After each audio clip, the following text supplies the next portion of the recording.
I was looking at the internet the other day, and some wistful girl said how I became a Calvinist and left Calvinism. Well, the sophomoric comment like that from somebody who should keep her thoughts to herself because she has no idea what she's talking about, is to be measured against someone who for 50 years has taken every text of the Bible and put doctrine into that text and see if it survives. And I can say that it has. So the video you just watched is one that came out about a month ago where John MacArthur comments on a former Calvinist who left Calvinism, changed her views, and then shared about some of her experiences and her story on her YouTube channel. He doesn't name her by name, but I believe the person he has in mind that he's referencing is, the YouTube name is Alana L. What was your initial reaction when you watched that? I'm just curious. I think my jaw dropped and I was just like, Hector!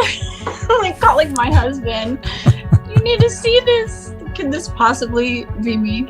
I just think it's funny, really. And so I'll link some of her videos in the video description below if you want to check out and listen to some of the things she said for herself. One night, I remember we were in our room. It was after the kids had gone to bed. And I don't know what brought the conversation on, but I remember that I was asking him, so that all my sin was predetermined by God? Like, I don't understand. Why? Why would God predetermine me to be out of his will? So some wistful girl, he says, talks about leaving Calvinism and talks about how it's, she made sophomore comments and ultimately she should keep her thoughts to herself. So, basically, if you have doubts or questions or different ideas about the Bible or about Calvinism, according to John MacArthur, keep it to yourself. Because as he, continues to say, he has 50 plus years of studying the Bible. And so apparently in his mind, that means it's kind of a closed case. He's presenting himself as somewhat of an authority figure here. And if you disagree with what he says, well, he's got more experience than you. So you should really just shut your mouth. Don't question Calvinism because he studied it a lot and he knows it's true. And so should you. So it's kind of just, because I say so sort of thing. It's a logical fallacy. I mean, the basis of what he's doing here is a argument from authority, which is just a fallacious way of reasoning. I just wanted to comment on a few things that John MacArthur says here. I think the attitude, the arrogance that's being presented here, I'm sure other people have already done this, but I kind of just want to throw in my 2 cents here and hopefully people, John MacArthur, who is looked at as sort of this authority figure, but also like an example of what it looks like, what it should look like to be a Christian. And I think what he's demonstrating here is an attitude and behavior that is the exact opposite of what true Christian character and behavior should look like. Just as a disclaimer, I do not think that John MacArthur is evil or bad, and that's not the purpose of this video, to smear his character or anything of that nature, but to simply just point out, hey, I think what you said here was wrong, was inappropriate. I think that people should recognize the comments that MacArthur is making here for what they are, which is self-righteous arrogance. I'm not saying that defines his whole character, but I think that certainly defines the comments that you see him making in this video. And I think that's maybe one reason why it's important to talk about this in a video like this one, because it wasn't John MacArthur's Grace to You Ministry YouTube channel that posted this clip. The name of the YouTube channel is G3 Ministries. And so the fact that somebody posted this seems to be an indication that they are affirming the things that he said in a public way. This channel has, it looks like 65.6 thousand subscribers, many of whom I would assume are Christians. And so what this communicates to people is, hey, John MacArthur's behavior here, his attitude is okay, which how is that going to do anything other than, those who are on the side of Calvinism who hear this and kind of take that in and think that John MacArthur is representing a correct and accurate way to behave in this situation, a correct and accurate way to treat somebody who might disagree with you. All these people on the Calvinist side are now, well, what's going to be their attitude now when other people within their churches or communities begin to ask questions or have doubts about Calvinism and begin to see things in a different way. Well, what MacArthur, as this authority figure, is propagating is, hey, it's okay, to basically appeal to the authorities of those people like me, who have studied this for 50 years, and basically we're smarter, we're older, we're wiser, we have more wisdom, we've spent more time thinking about this, and so it's okay if somebody disagrees with Calvinism to, in a sense, just appeal to, the authority of John MacArthurs in the world, and tell those doubting and asking questions, hey, you really just need to keep your mouth shut because you don't know what you're talking about, and just listen to what your leaders tell you. Listen to what the authorities say. I do not believe that this was at all a display of Christ or his love and gentleness that that MacArthur was showing to this girl in this moment, but it was a public display of arrogance and pride, and basically him asserting that because of his years of study, he has sort of the ultimate say-so on this issue. And it's really anybody who questions it that isn't as smart as him, that hasn't spent the time he has, should just keep their mouth shut. 1 Peter 3:15, it says, in your hearts honor Christ as the Lord, always being prepared to make a defense to anyone who asks you for a reason for the hope that is in you, yet do it with gentleness and respect. Nothing about MacArthur's comments were gentle or respectful. MacArthur has every right to disagree with the things that this girl said, with the experiences she was sharing, with the opinions she was sharing.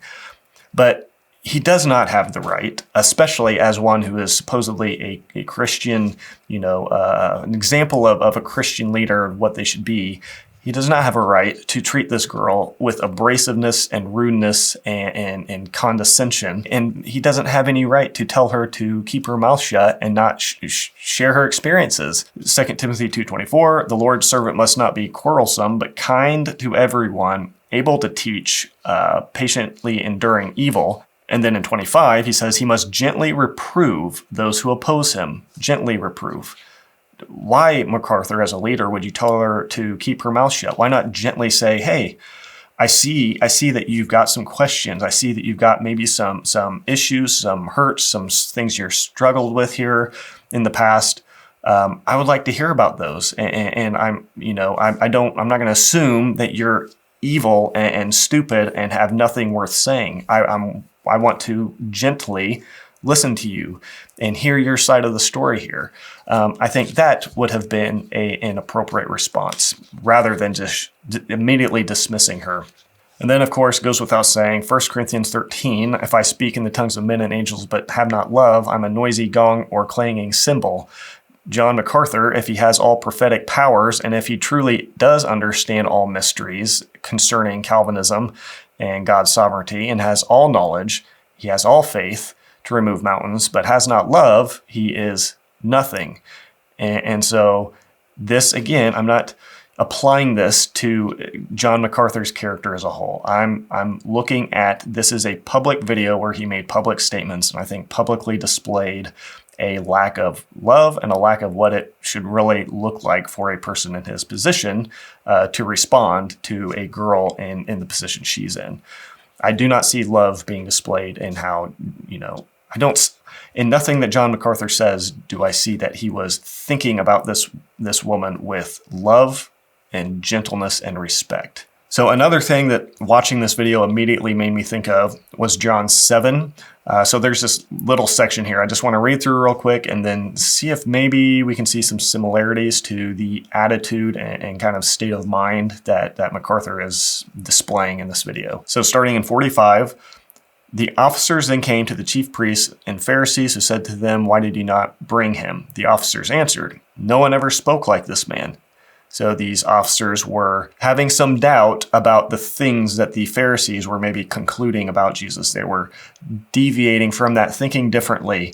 And so here's the Pharisees' response. The Pharisees answered them, have you also been deceived? Have any of the authorities or the Pharisees believed in him?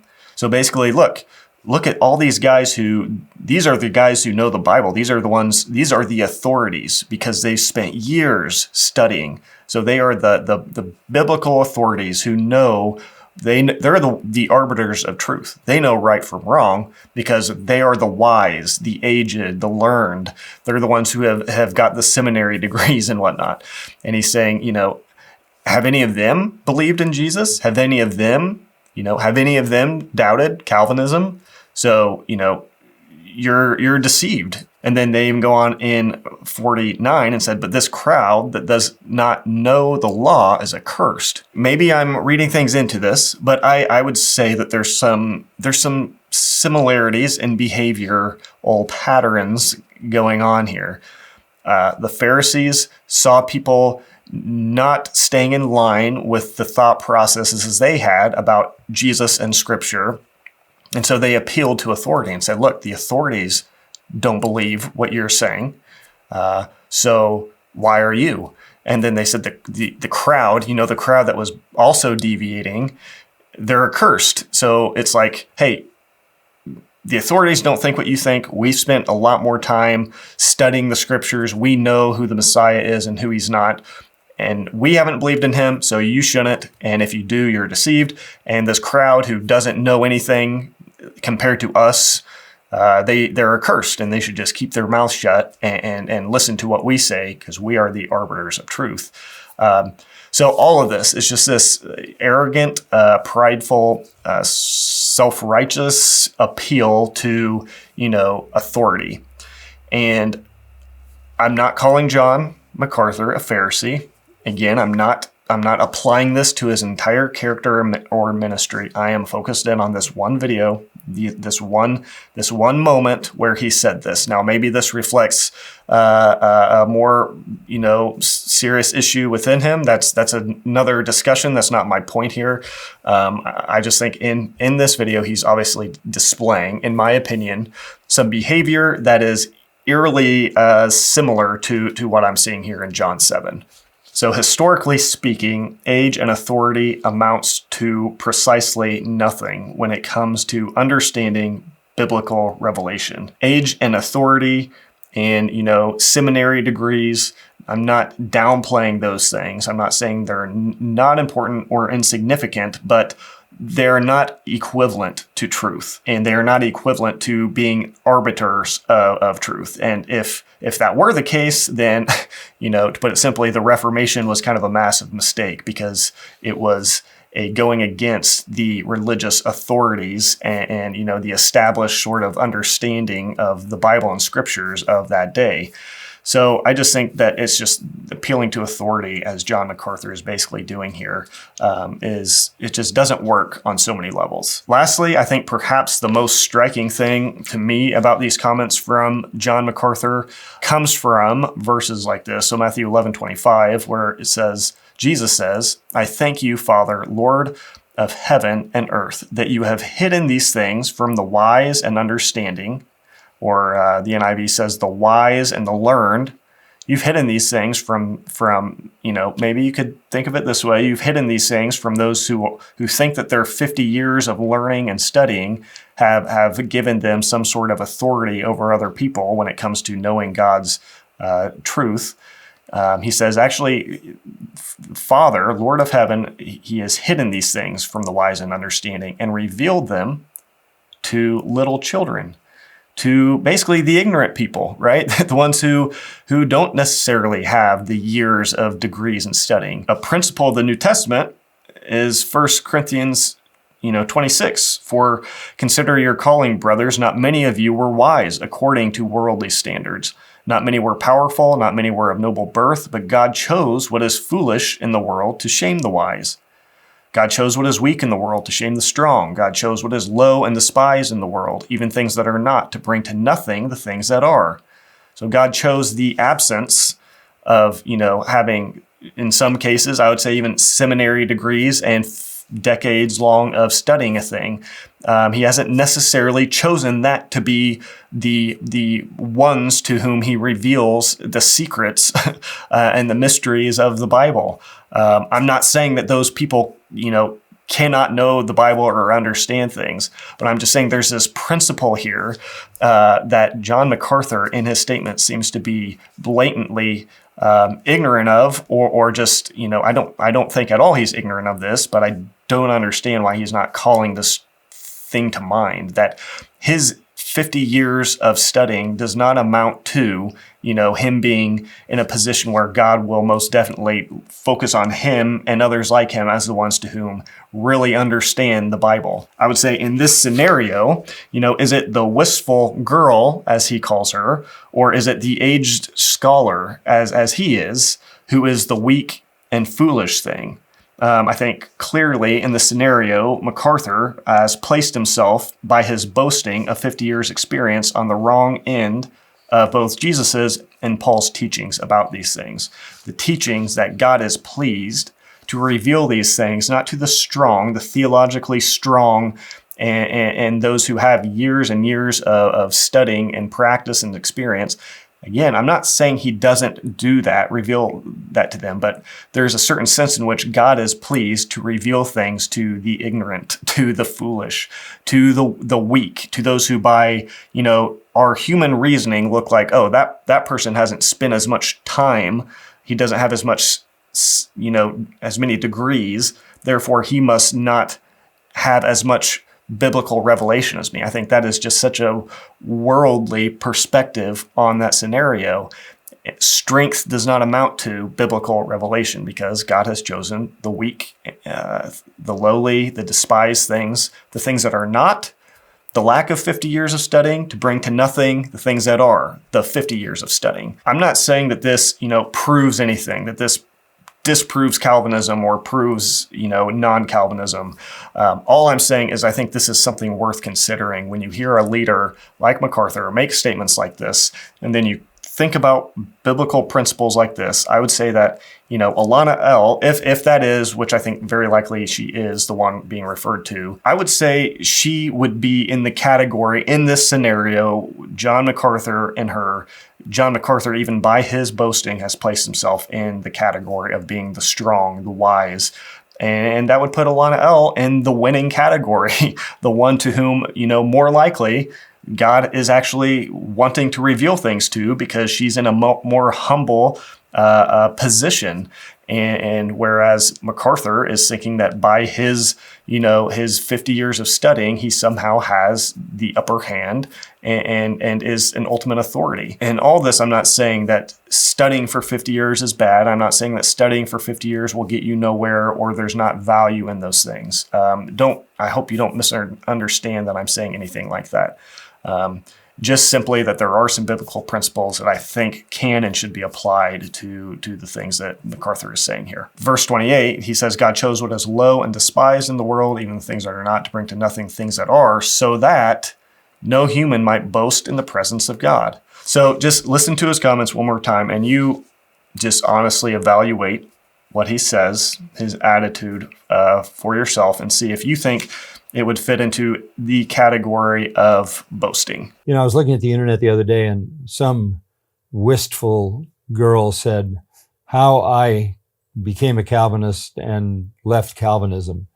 Well, the sophomoric comment like that from somebody who should keep her thoughts to herself because she has no idea what she's talking about, is to be measured against someone who for 50 years has taken every text of the Bible and put doctrine into that text and see if it survives. And I can say that it has. So I'll just say that there are scholars and commentators, wise and intelligent men who have spent as much or more time as John MacArthur studying the Bible, who have come away with different views than Calvinism.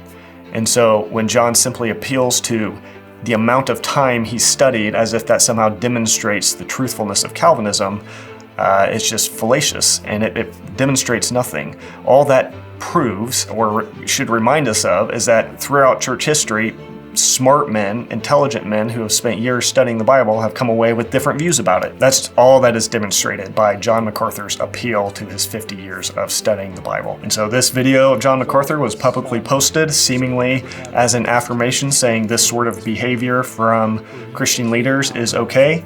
And so I'm making this video to simply say, for the reasons I've shared here, that I do not think it's okay, and I think we should want more from our, supposed Christian authorities, those who are supposed to be, at the forefront representing what it looks like to be a Christian. I think we should want more than that. We should want something that looks a lot more like, I think, how Jesus would have responded to this girl. Because I care about John MacArthur. I've been hearing his voice for like 21 years. So I actually am very, very fond of him. I care about him. But when I separate that and hear the words that he's saying, I'm like, man, that's rude. That's proud. That's like totally disregarding a fellow sister in the Lord, her thoughts, her findings, the way the Lord's working in her life, and kind of just like taking away all credibility so no one will go listen to her. Shut her up, silence her. She is beneath me, And so it is rude.